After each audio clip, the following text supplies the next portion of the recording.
I'd like to show you how to set up a new board. So right now you see I've got a board that I've already been working on, my 3D print sketchbook. You can see the name of the board here in the upper left corner. In order to set up a new board, I'll go to File and choose New Board. You'll also see there you've got new tabs and new windows. So if I set up a new tab, I can have several tabs and have different documents open at once if you want to copy and paste things between boards. If you make a new window, you can have two boards open at the same time in completely separate windows working side by side if you don't like using tabbed browsing. Here on board 2, I can now rename the board by clicking on the upper left corner where it says Untitled or Untitled 2, wherever it set up your new board. So we'll say here, I'll call it 3D Printing Notes. If I ever want to find this board again, I can go to All Boards and see my list of all the different boards I've made. I click on a board, I hit the Delete key, and I can delete a board if I don't want it anymore. And you simply double-click a board to open it up.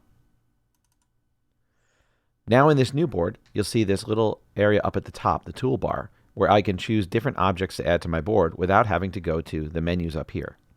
So my first one is a sticky note. You click it, and it simply adds a sticky note to the board.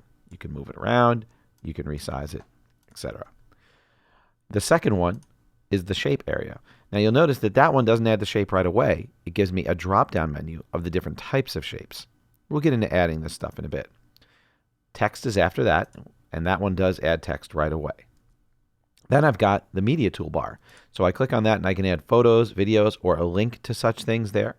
I can even take a photo right from my phone or from my various Apple devices that are set up with continuity. So if you've got them set up with continuity, you can actually take a photo with it right there, even if you don't have iCloud syncing your photo library, which is kind of handy.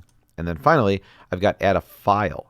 So you can add a file to the board, which is really handy because you can have PDFs and it references other larger documents that might not be in your board necessarily. So that file resides somewhere on my computer and then I embed it in this board. And if I don't want to create a whole separate board of information, I can have a PDF file of something right in this board.